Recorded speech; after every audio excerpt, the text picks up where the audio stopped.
I'd like to thank Philip and the guys at CMI for the opportunity to talk to you about one of my favourite subjects, hormones, and in particular about the way in which hormones are released in pulses. And I've taken the liberty of changing the title from the one that was originally advertised and calling it Pulsating Hormones, the Drumbeats of Life.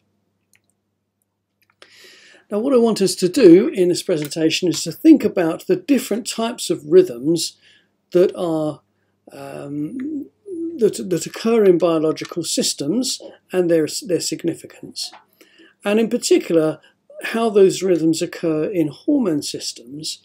And we will think about the hormone system more broadly before looking in more detail at the pituitary as an organ that really we could call a master rhythm generator.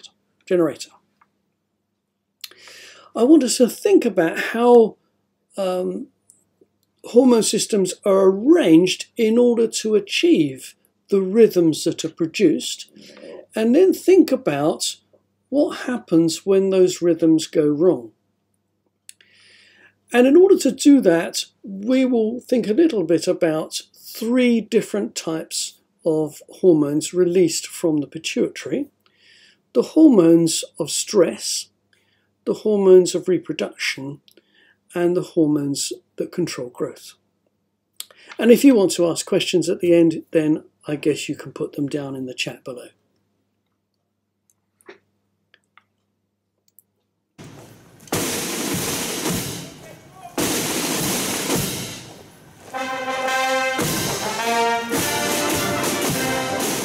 Now here's the Royal Marines beating the retreat, and what I want you to do is to listen to this music and focus on the different types of rhythms that are occurring as they march away.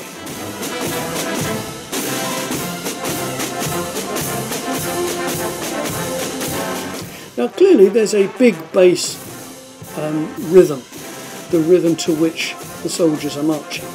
But there are also periods of very high intensity, high frequency beats. In addition, there are some other more irregular beats.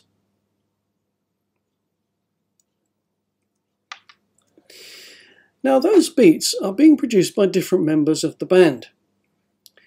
The big rhythm, the big bass rhythm, is being produced by the bass drum, and that's the rhythm to which they are all marching.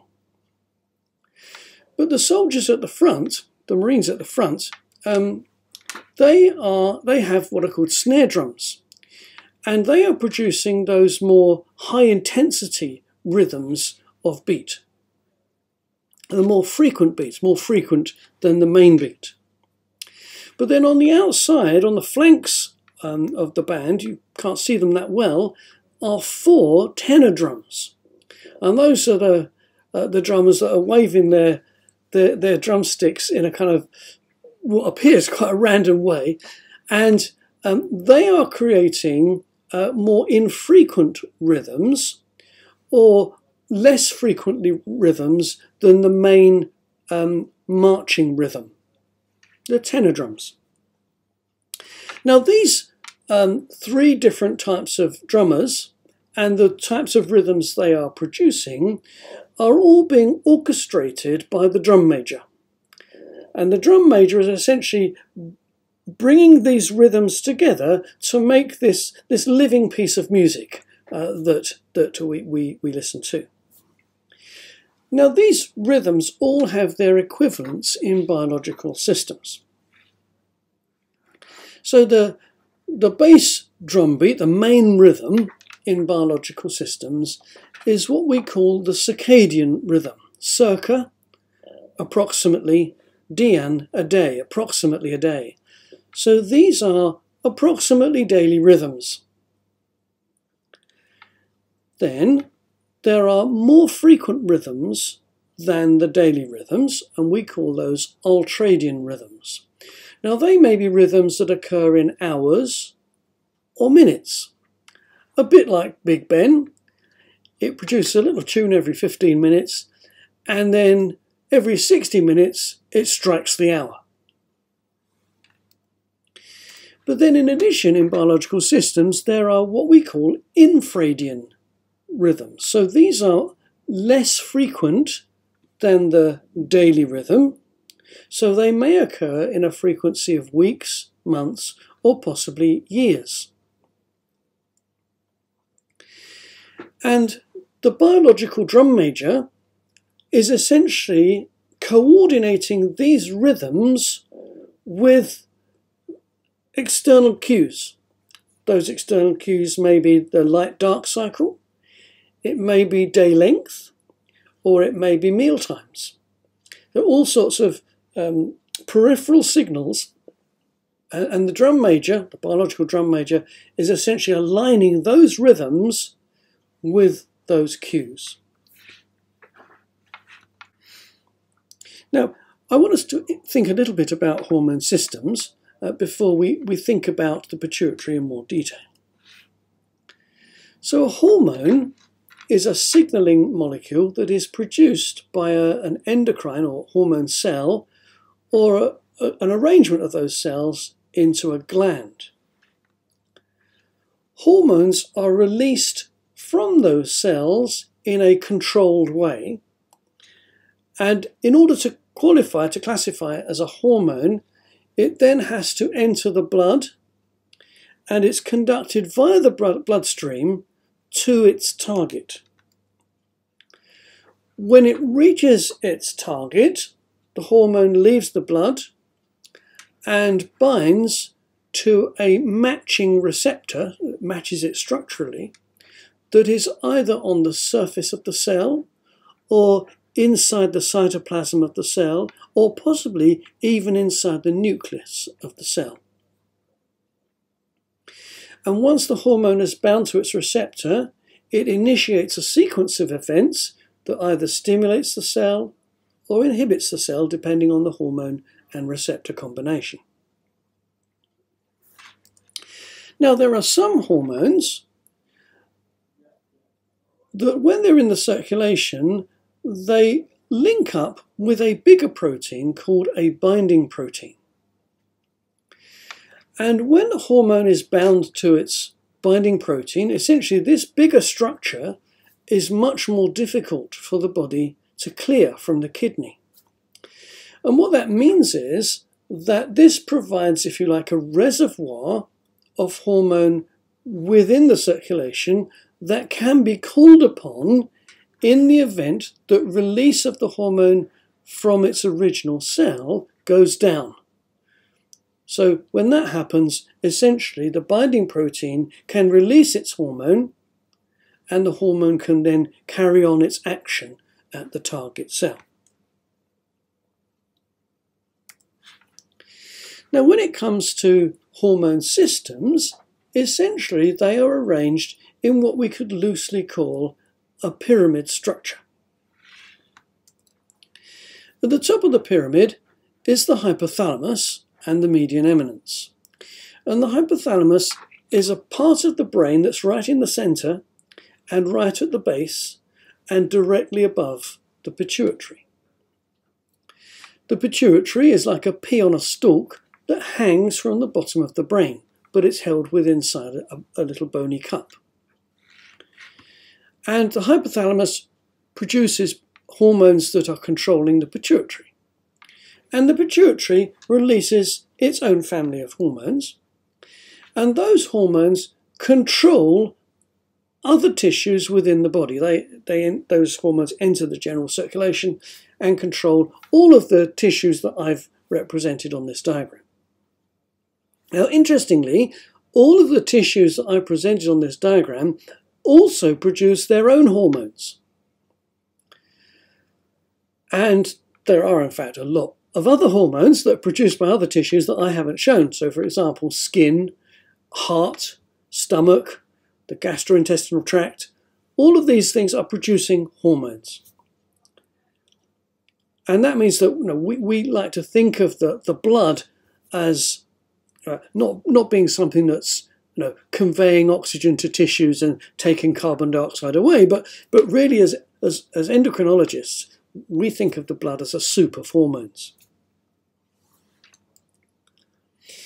Now I want to think a little bit about the pituitary, because clearly in our diagram the pituitary is a very small structure, but is in a key position almost at the top of the pyramid. Now the pituitary, as the embryo develops, the pituitary develops from two very different types of tissue.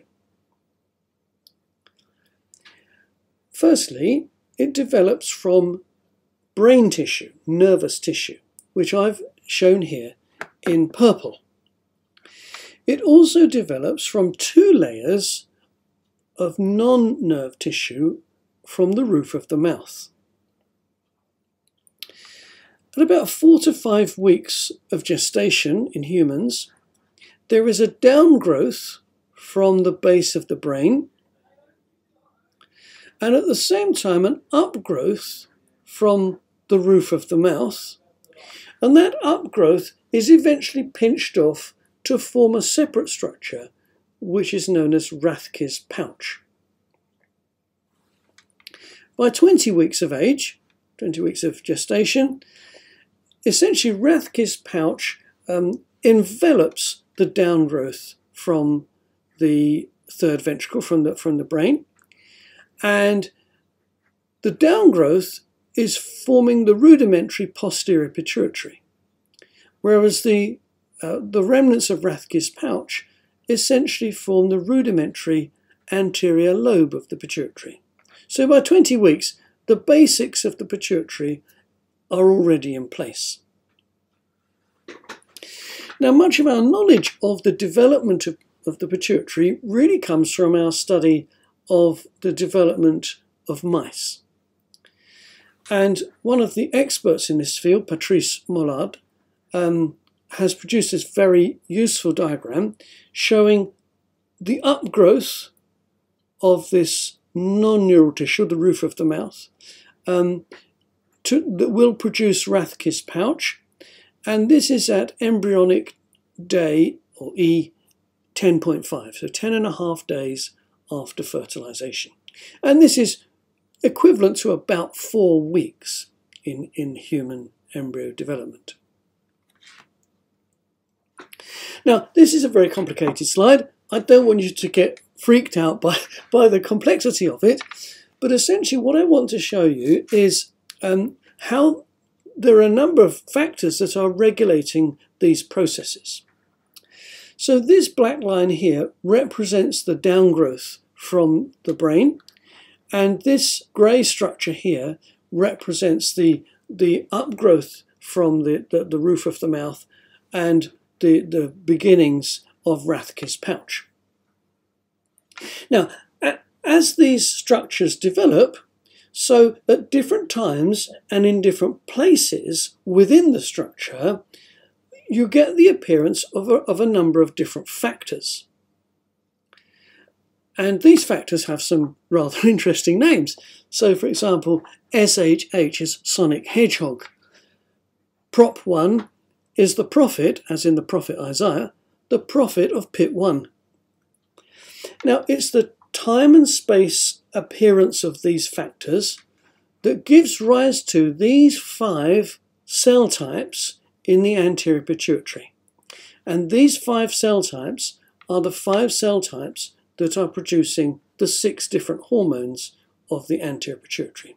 So the corticotrophs, the gonadotrophs, the thyrotrophs, the lactotrophs, and the somatotrophs.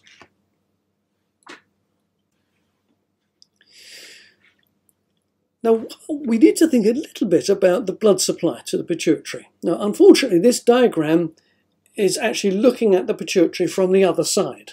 So we have to think of it in that way. So the posterior pituitary is now on the left-hand side of the picture.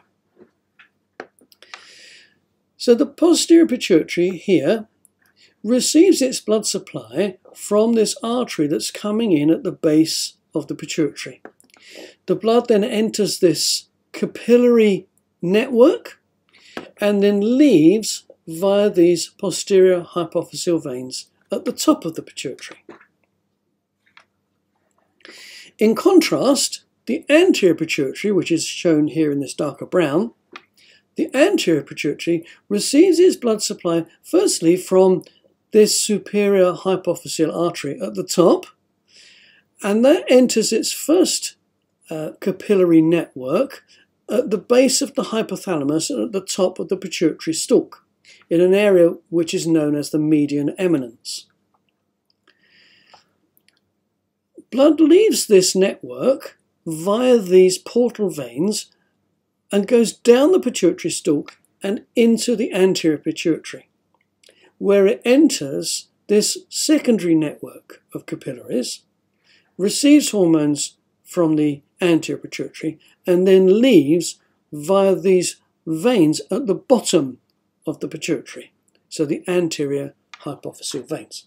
So I want you to understand there are two different types of blood supply to these two different parts of the pituitary, and those different types of blood supply support the different types of hormone release. So in the posterior pituitary, essentially this is a downgrowth of the base of the brain, an extension of the brain. And therefore nerve cells within the hypothalamus, their fibres proceed down through the pituitary stalk and into the posterior pituitary, where they release their hormones directly into the circulation that's going away from the pituitary. And there are two hormones that are released from the posterior pituitary: vasopressin, or antidiuretic hormone, and oxytocin. Now, I'm not really going to discuss them anymore. We're going to focus our attention really on the other side of the pituitary. Now, in the other side of the pituitary, essentially that's controlled by nerve cells in the hypothalamus, and those nerve cells proceed down into this first capillary bed at the base of the hypothalamus and at the top of the pituitary stalk. The hormones that they release then go down the stalk and into this secondary network of capillaries.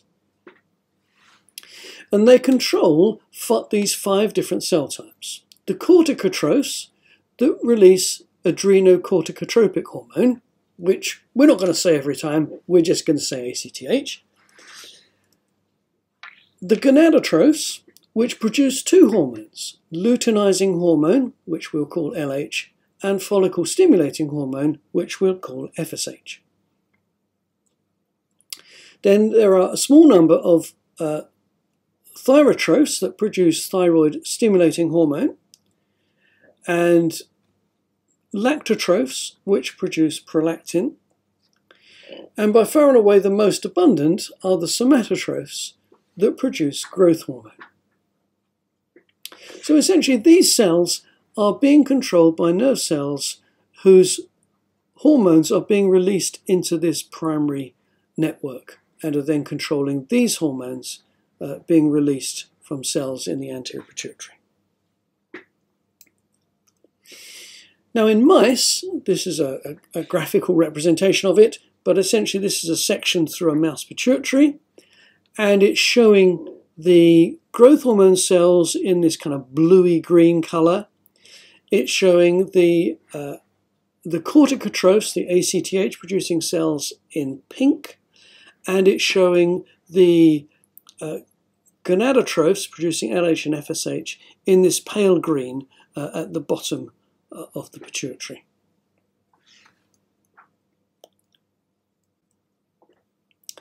Now what I want us to do now is to explore 3 of these systems that release their hormones in bursts. So first of all, we need to think about the drumbeats of stress, the stress hormones and their rhythms. So the corticotrophs make up about 15 to 20% of all of the hormone producing cells in the anterior pituitary. The corticotrophs are in close arrangement actually with the gonadotrophs. This grayscale picture here is an electron micrograph, so that's a very high resolution picture, in this case of a corticotroph. This area here is the nucleus of the cell, and these very dark spots are essentially the electron-dense granules that contain the hormone, so in this case ACTH. Now the release of ACTH from the anterior pituitary is essentially controlled by two different populations of nerve cells that are found in the hypothalamus. The first are a group of cells that produce corticotropin releasing hormone, CRH. And they are shown in this picture here as the blue cells. And these release their product here, which goes down the stalk, and stimulates the corticotrophs to release ACTH. But in addition, there are another population of cells that are also in a similar position, and they release vasopressin. Only this is vasopressin that's not coming out of the posterior pituitary, but vasopressin that's being conducted into the anterior pituitary. The vasopressin cells are shown here in purple, and the ones that are important in this function are the ones that are present here at the base of this part of the hypothalamus.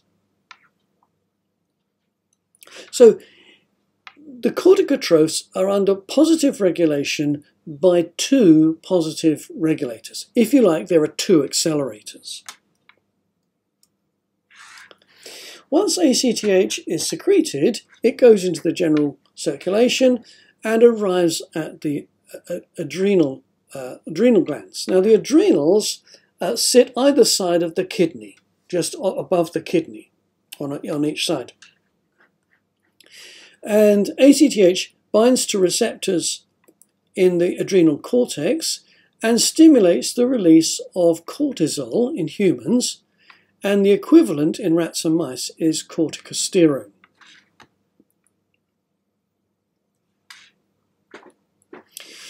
Now, although much of our understanding of the development of the pituitary has come from mice, much of our understanding of the dynamics of the system has come from rats. And that's because, being slightly bigger, there's enough blood present in a rat to be able to take multiple samples and to be able to look at dynamics of secretion. So in this figure, we have some corticosterone profiles that have been obtained in my laboratory. So down here on the right-hand side is a corticosterone profile from an individual rat showing its dynamic secretion. And then in the center panel essentially has an average corticosterone profile produced from 8 animals, so 8 animals combined. Now, the first thing you need to know is that, unlike humans, rats and mice are nocturnal. So they become active when the lights go out. Now, when you look at this rhythm, there are two things that are very obvious. The first thing that's obvious is this circadian rhythm, this main rhythm, this, if you like, the bass drum rhythm, the marching rhythm. And you can see that this rhythm peaks at the transition from lights on to lights off. So it peaks as the most active phase is about to begin.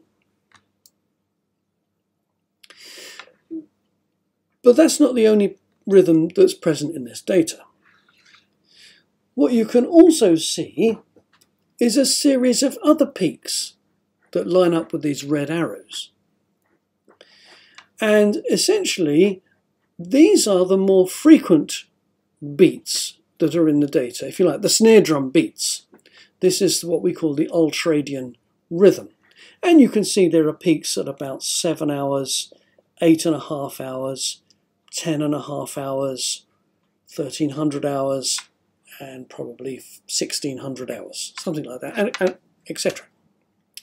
So there are these additional peaks that are occurring, they're superimposed on top of that main beat, that circadian rhythm.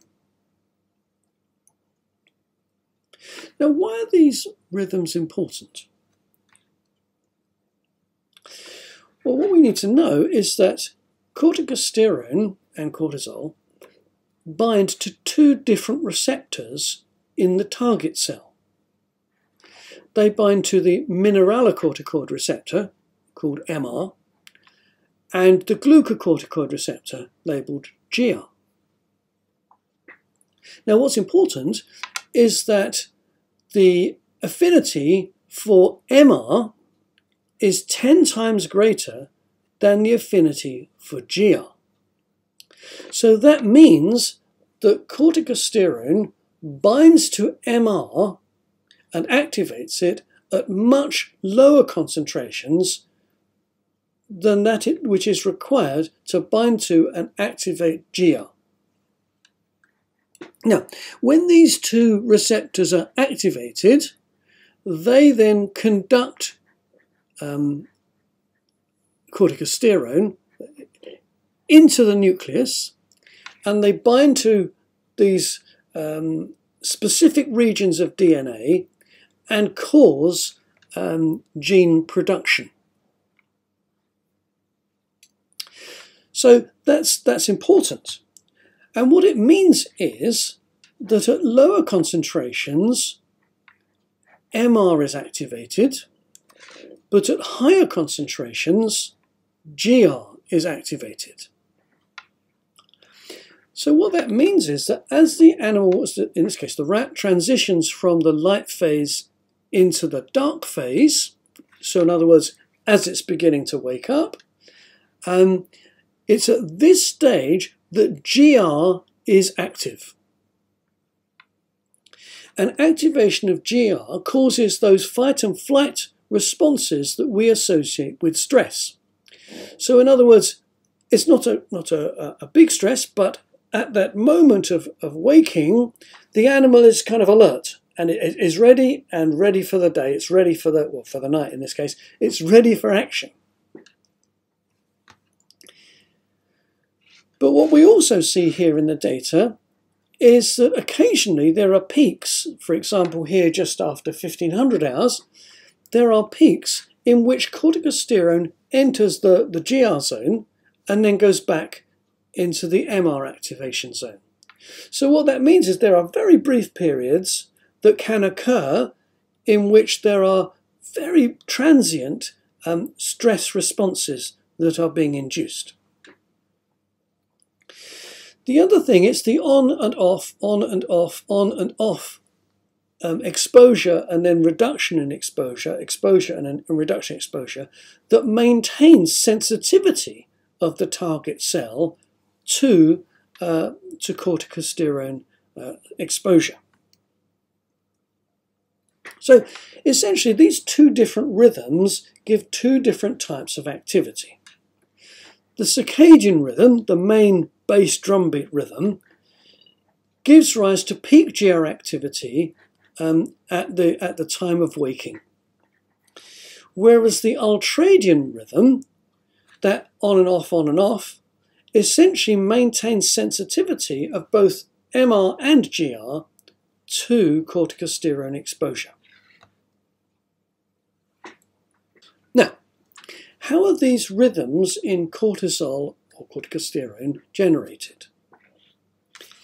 Well, if you were to measure in humans cortisol and ACTH in the same samples, what you would see is that the two essentially are cycling at the same rhythm. But what you can see if you look very carefully at the data is that the grey pattern, which represents ACTH, is slightly ahead in time of the cortisol pattern, which is shown in black. And that makes sense because ACTH is coming out of the pituitary, entering the general circulation, and it needs to go around the general circulation and get to the adrenal gland before cortisol is secreted.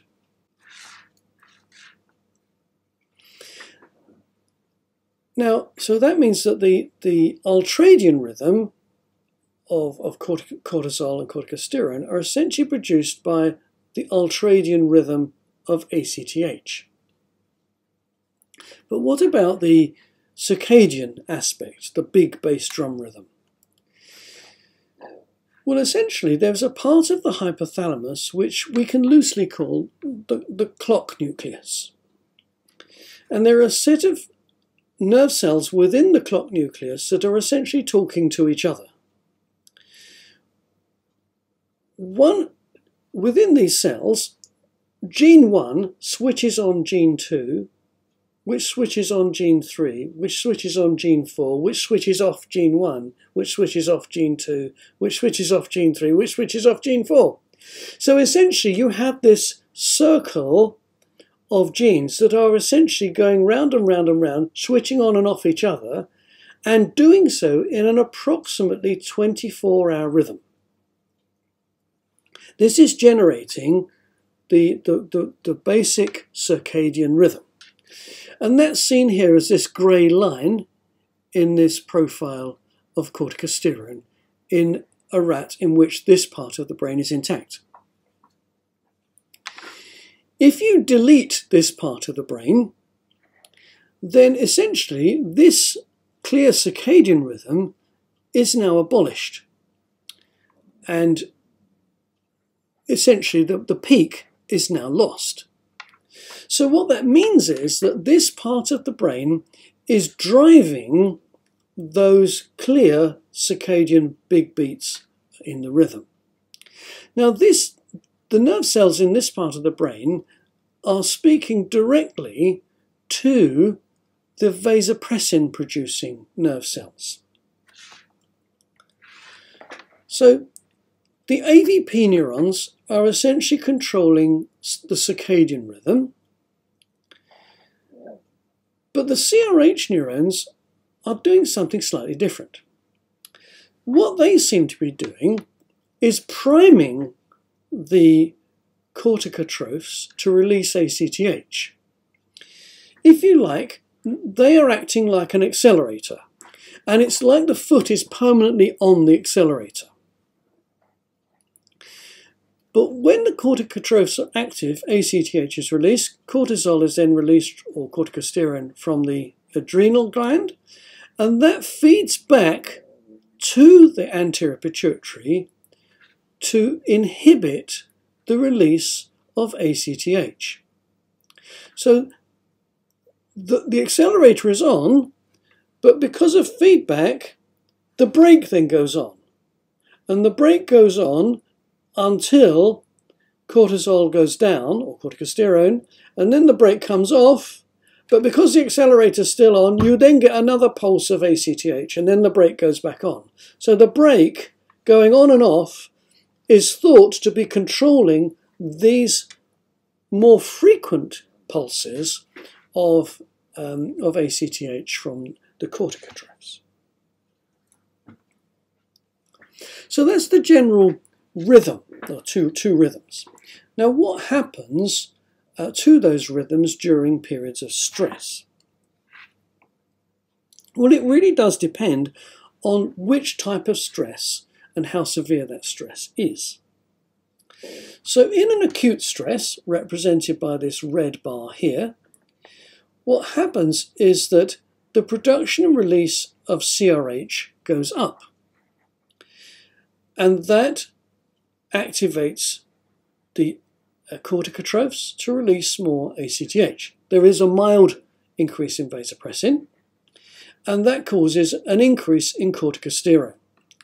But essentially, it still retains the ultradian rhythm. It's just that the amplitude of those ultradian peaks goes up. But because it goes up and down, the sensitivity is maintained. During a chronic stress event, what happens is that eventually CRH goes down, but vasopressin goes up much more. So in this scenario, what happens is that the baseline of secretion goes up, but the amplitude of these pulses seems to stay the same. What we should say is that ACTH also acts on the adrenal gland under these conditions to cause the adrenal gland to enlarge, so that it produces more corticosterone for the same amount of ACTH.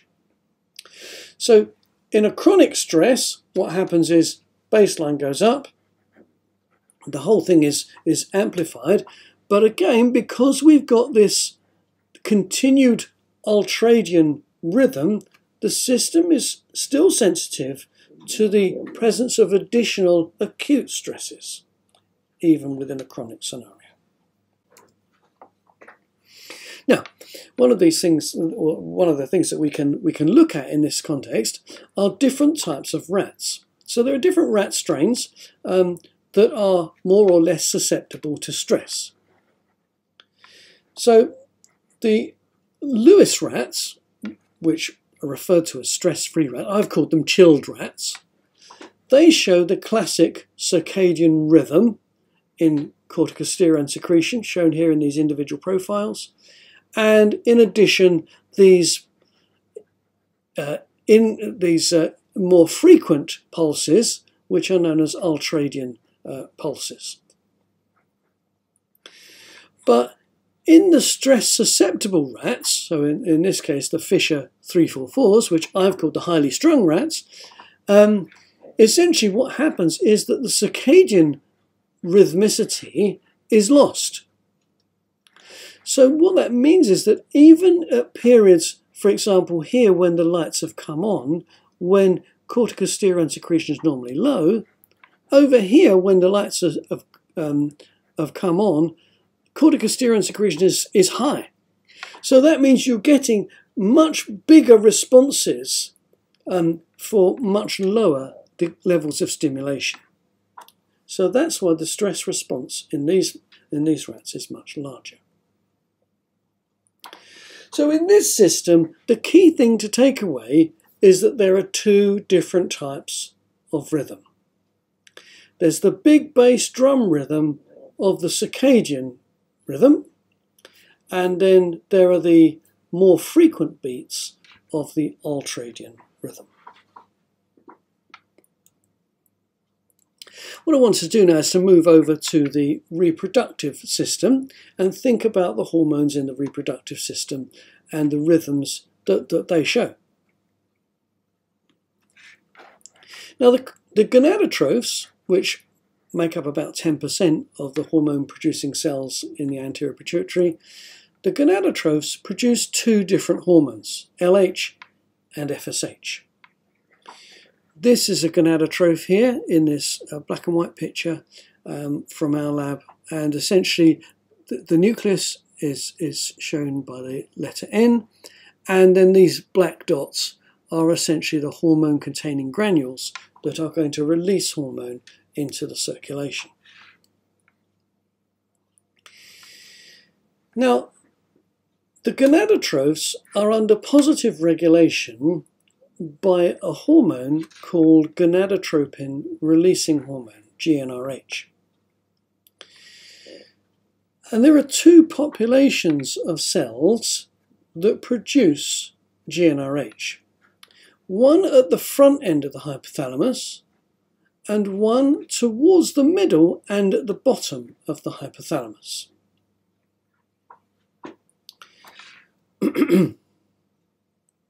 Now, if you were to measure LH in the circulation, it would really depend on when you did it.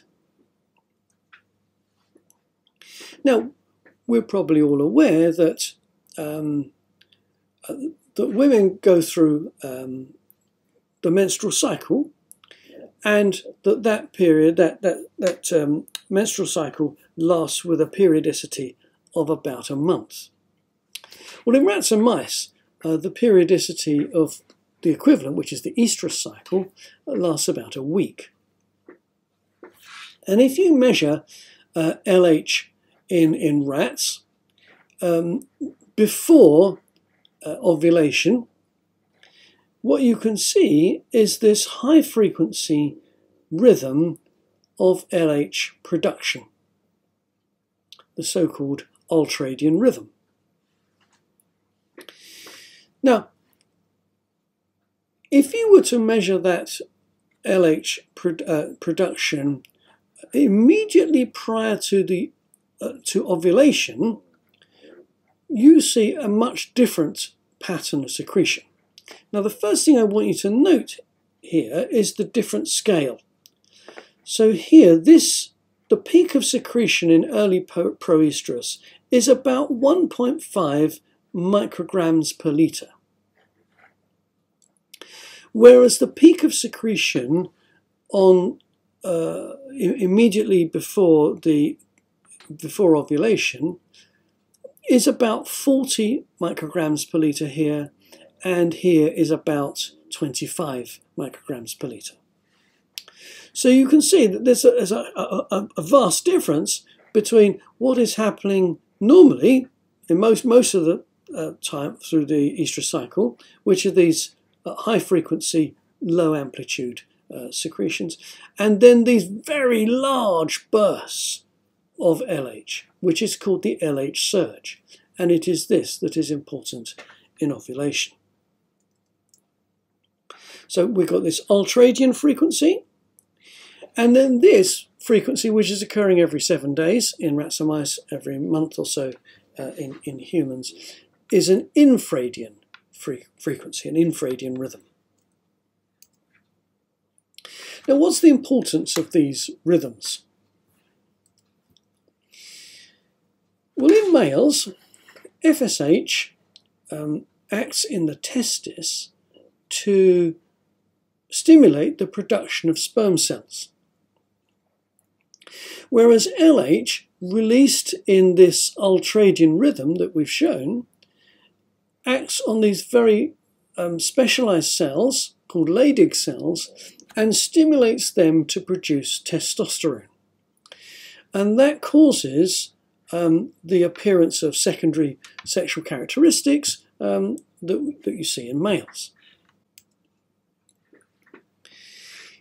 In females, FSH does an equivalent thing in the ovary, where it stimulates the recruitment and maturation of the follicles that are going to contain the egg that's going to be released for fertilization. LH, when it's released in this high frequency, low amplitude pattern, stimulates specialized cells in the maturing follicle to produce estrogen and progesterone. So hormone production. But once a week in rats and mice, once a month in humans, this huge surge of LH causes the matured egg to be released from the mature follicle. So it is this big surge of LH that causes ovulation. So here we have two distinct functions produced by two distinct patterns of LH exposure in females. Now the question then arises is, how are these patterns generated? Well, if you were to measure GnRH release and measure LH release, what you would see is something similar to what we showed between ACTH and cortisol, which is that these patterns, these peaks, are essentially more or less lined up. In fact, as before, GnRH occurs just slightly ahead of the LH peaks. Now, when that was recorded, everyone thought, oh, this is fantastic. What we need to do now is take some GnRH neurons from a mouse brain and study them in a dish, and we should be able to see different rhythms at different times of the estrous cycle, depending when you took the nerve cells out of the brain. The only problem was that didn't happen. And it didn't matter what time of the estrous cycle you took the nerve cells from the brain and studied them, they were all doing the same thing. They were all releasing in this same frequency that is shown here. So what that meant was you had to look slightly higher up the chain of command in order to see, in order to determine what is giving rise to these two different rhythms of LH secretion. Now, the next cells that are up that chain of command are a set of neurons that produce a peptide called kispeptin. And there are essentially two populations of these kispeptin nerve cells, one at the front of the brain and one at the front of the hypothalamus and one at the base of the hypothalamus. And these two populations roughly equate to the two populations of GnRH neurons that we described when we started considering reproductive hormones. Now, what is interesting is that these kispeptin neurons do two different things. So the ones here, this is known as the arcuate nucleus, the ones here in the base of the hypothalamus, these are sensitive to feedback of gonadal steroids, testosterone and estrogen. And in response to feedback, their activity goes down. And it is this that elicits the ultradian rhythm, that more high frequency rhythm of LH. And these neurons are switched on at puberty. So that's important. The neurons that are at the front of the hypothalamus, these neurons only appear at puberty. And interestingly, there are 10 to 20 times more of them in females than in males. Now, these neurons express the receptor for estrogen. But unlike these kispeptin neurons, which are switched off by estrogen and testosterone exposure, these neurons are switched on by estrogen exposure.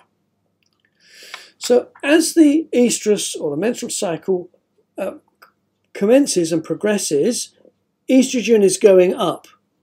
And these neurons are gradually being switched on until eventually they are switched on big time and they elicit a big pulse which activates the GnRH neurons at the front of the hypothalamus in a big way and causes a very large secretion of LH from the pituitary.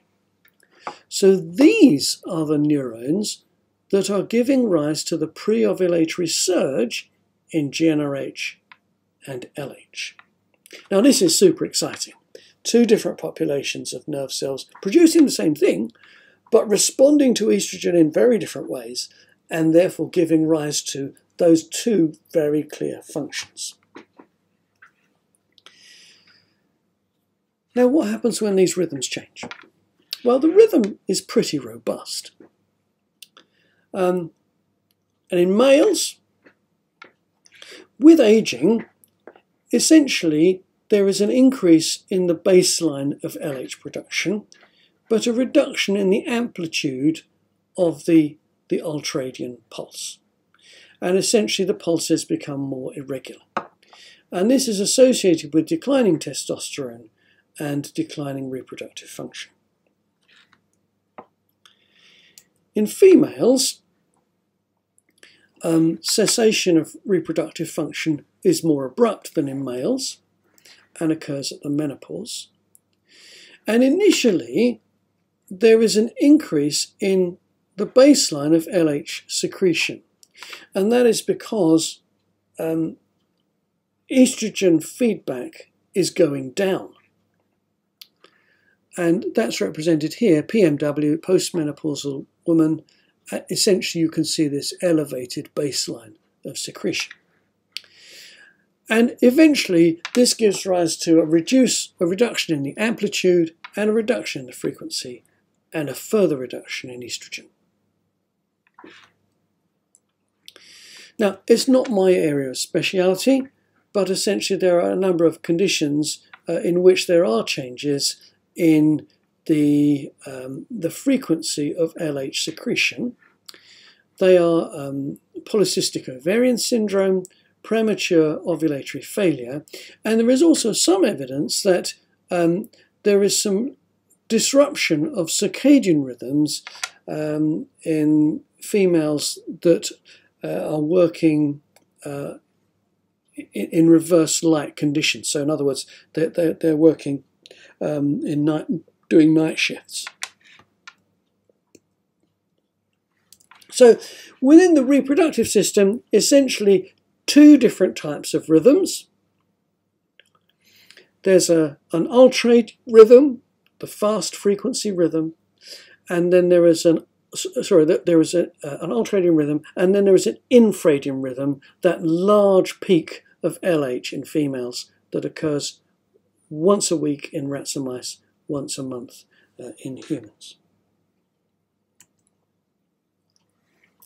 I want to switch now to the growth axis, and I would say this because I work on it, but essentially I think this is more exciting.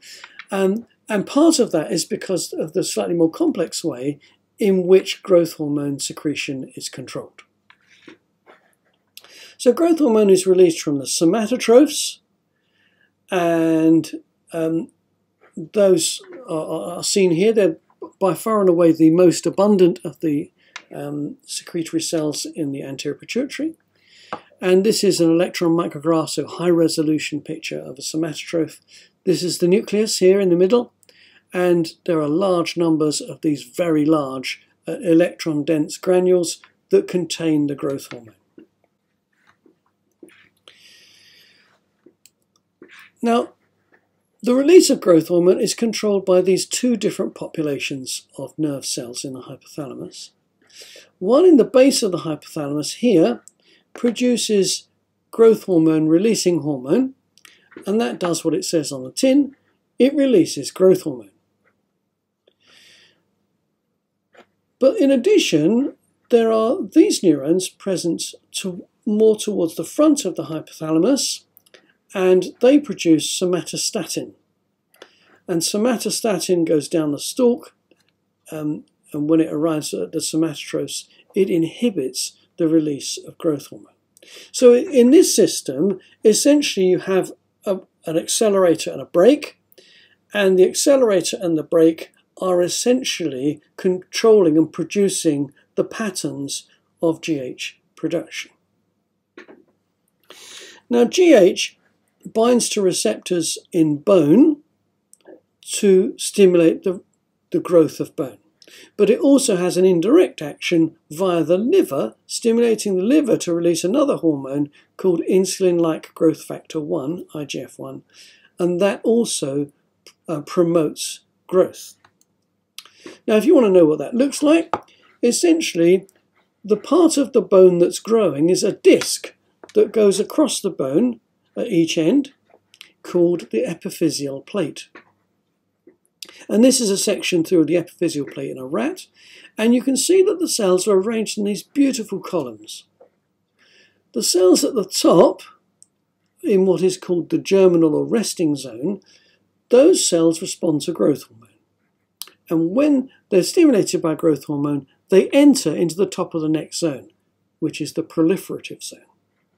Cells in the proliferative zone respond to IGF-1 by dividing, and essentially they divide in these columns, as you can see in the diagram. Cells in the next part of the zone, in the next zone, respond to T3, to glucocorticoids, to PTH, a whole range of hormones, and essentially they become larger, they swell up. Eventually they become engorged with calcium and they die, and it's that calcified cell that forms the framework of the spongy bone that you can see here at the base of the growth plate.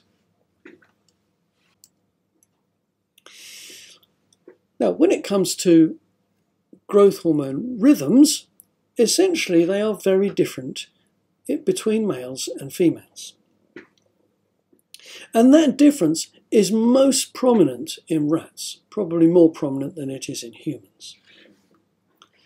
So these are profiles of growth hormone from my laboratory, or from rats in my laboratory. And what you can see here are, in males, these large releases of growth hormone that are occurring every 3 hours. And in between those big bursts of growth hormone secretion goes down to, well, almost to nothing.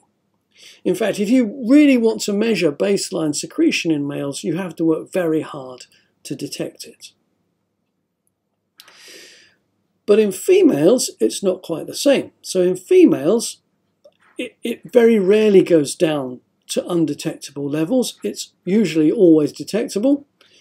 And then there are many more bursts, but those bursts are much more irregular, and they're not as high as the bursts seen in males. Overall, females are secreting more growth hormone than males. But males are producing growth hormone in these very distinct bursts. Now, what's the significance of these rhythms?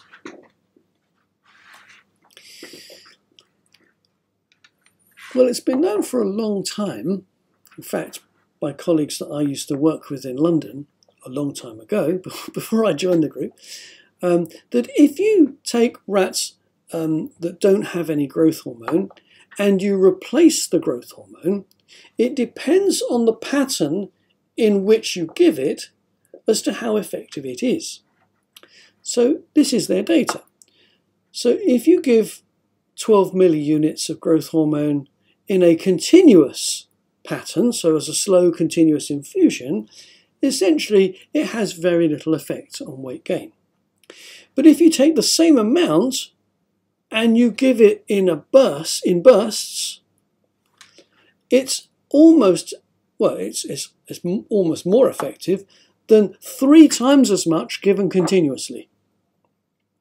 So just the change in pattern has a massive impact on the effectiveness of growth hormone. And in fact, they worked out that the optimum number of bursts a day to get the biggest effect was 9 pulses a day, which is approximately equivalent to the 8 pulses a day that male rats normally see. Now, what does that mean? Well, here are growth charts from rats, and you can see that the blue line, which is the male rats, they are growing much faster than the female rats, even though they are exposed to less growth hormone. So it's that on-off, on-off, on-off pattern that is more effective in promoting growth than the on-on, on-on, on-on pattern in females. But growth hormone does much more than promote skeletal growth. Growth hormone also promotes the growth of muscle. Growth hormone is very powerful at breaking down lipid that's stored in fat. So it's good at reducing fat. And interestingly, it's this intermittent exposure that's seen in males which is much more effective at promoting muscle growth and much more effective at reducing fat mass than growth hormone that's continuously exposed as seen in females.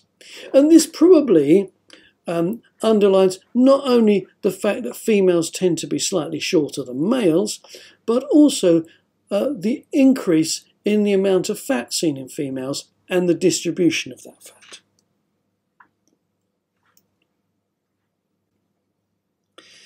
Now, the question is, how are these patterns of growth hormone production achieved?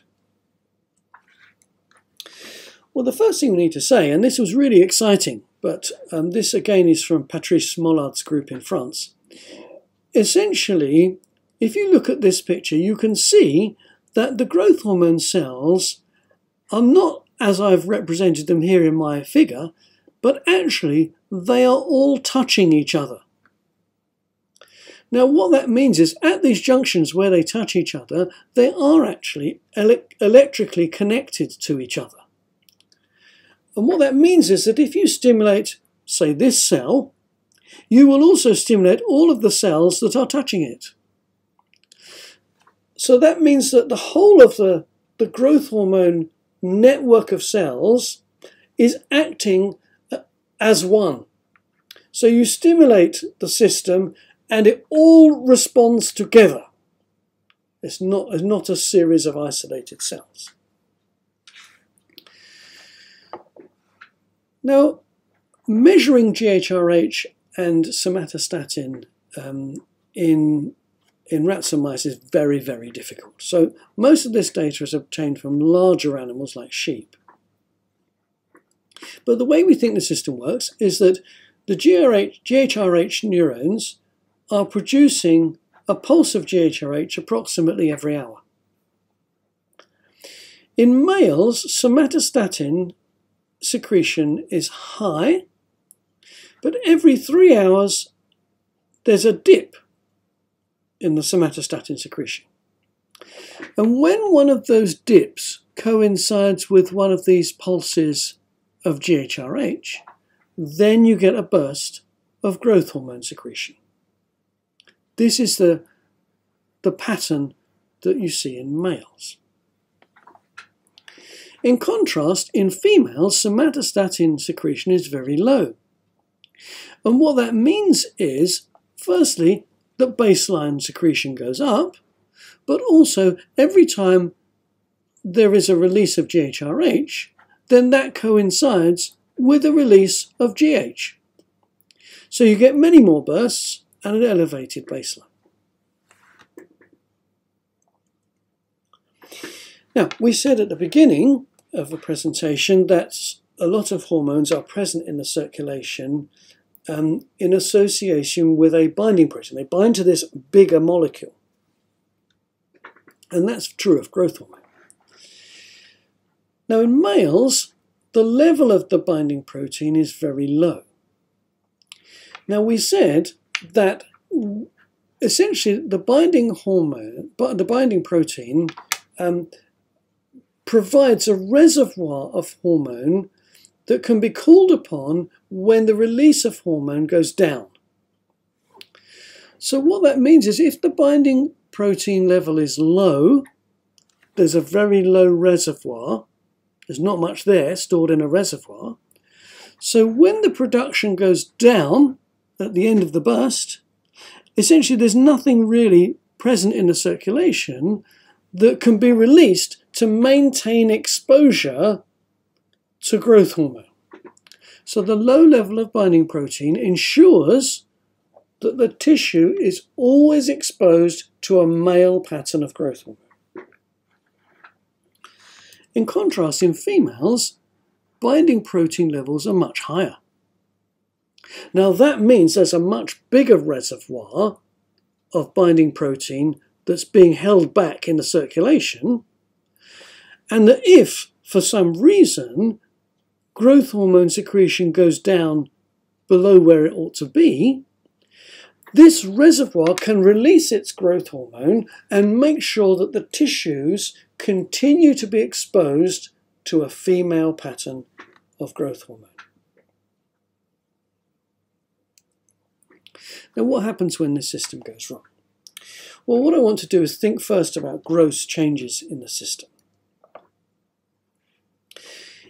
If growth hormone excess happens before puberty in childhood, then this results in gigantism. And this is one of my favourite pictures. The picture shows Rudolf Virchow, who was a German physician, receiving and presenting Lewis Wilkins, described as a giant-sized anthropological wonder from America. I'm not going to comment any further on that. But essentially presenting this poor individual to his students. Now what you can see from the picture is that Lewis Wilkins is clearly of the same proportions as the biblical Goliath. He has an absolutely huge hands. It's more difficult to see, but his feet are also very large. and a very prominent forehead. Now the same thing happens in mice. So this is a picture from the front cover of Nature, and it shows the very first genetically modified mammal. This mouse here has overproduction of growth hormone, and this is his brother from the same litter. So he's littermate. And you can see that this mouse is giant in comparison to his brother. Now, if growth hormone excess occurs after puberty, when the bones no longer grow, then a condition known as acromegaly occurs, in which bones that can still grow, like those in the hands and feet, are enlarged, and the jaw and parts of the face. Now, what about the reverse? What happens in deficiency? Well, if there's a deficiency in GHRH, so in the hormone that's produced by these nerve cells up in the hypothalamus, essentially that causes a very specific and very profound form of dwarfism.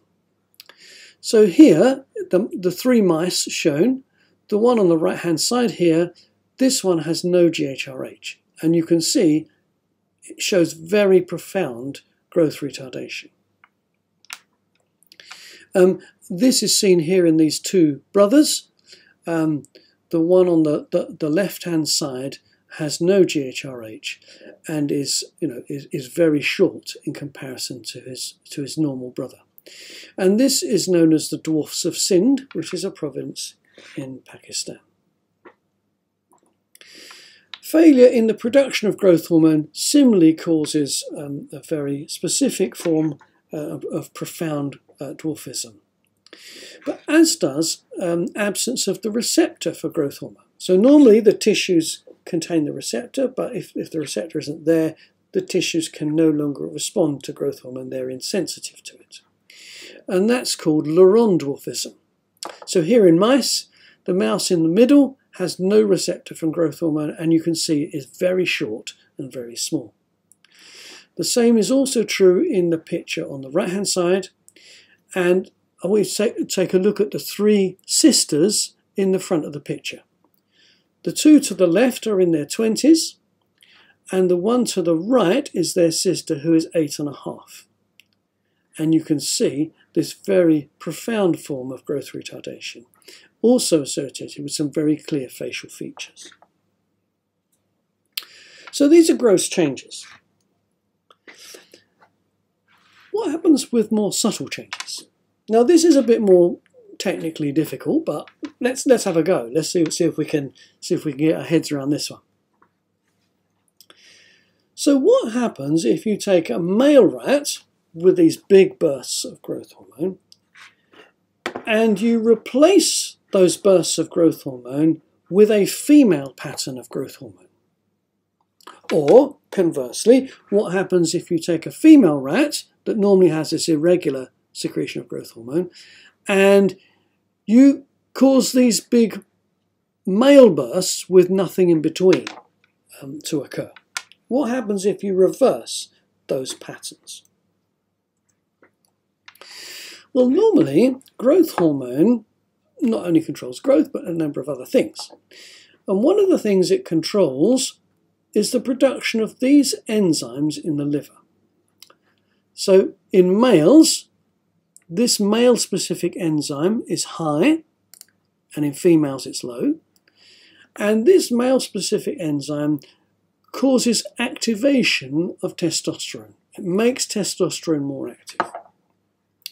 Whereas in females, this hormone, 2C12, is high in females and low in males. And the production of this enzyme causes activation or an increase in the activity of estrogen. So what happens if you reverse these patterns of growth hormone? Well, essentially, you get feminization of the female liver in males by giving a female pattern of growth hormone. And if you give females a male pattern of growth hormone, you produce masculinization of the female liver. So what that tells us is that there is interplay between the different systems in terms of the growth hormone, the growth axis, and the reproductive axis. But it also tells us that there is actually more to being male than testosterone, and there is more to being female than estrogen. Other hormones are released in a very sex-specific way. Now, I want us to put all of this together and summarize our rhythms. So when it comes to the stress axis, essentially there are two rhythms in this system. There is the big bass drum of a circadian rhythm, a big beat every day. But on top of that, there is a snare drum rhythm produced that gives rise to these very small high-frequency beats. When it comes to the reproductive axis, there is a snare drum rhythm of LH in both males and females, which is controlling the production of the sex hormones. Whereas in females, there is an additional infradian or tenor drum rhythm, a more irregular beat, that gives rise to ovulation, this big pre-ovulatory surge in LH. In the growth hormone axis, there are two snare drum rhythms, but those rhythms are very different between males and females. So these big bursts in males and nothing in between, whereas lots of bursts in females and never going down to nothing. And those rhythms, those two different rhythms, having very different effects in terms of growth, muscle growth, and fat mass. So, a lot of rhythms in hormones, and those rhythms are essentially all being controlled by the biological drum major, which in this context is the hypothalamus.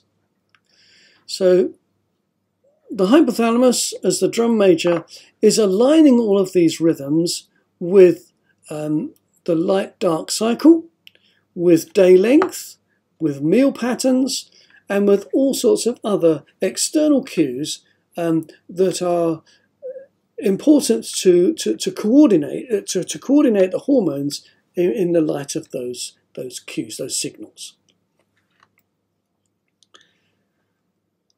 What you can see here is that there is a preponderance of activity from the snare drum rhythm. There are a lot more snare drum rhythms than there are big bass drum rhythms and tenor drum rhythms. And I want us to hear a bit of that as we listen to the Marines as they play us out.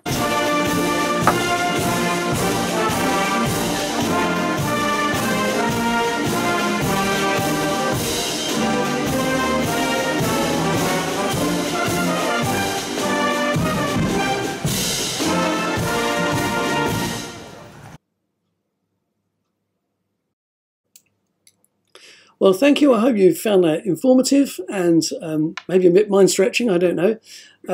But I think these systems are wonderful, and they tell us something of the beauty of the organisation of the way in which our bodies function.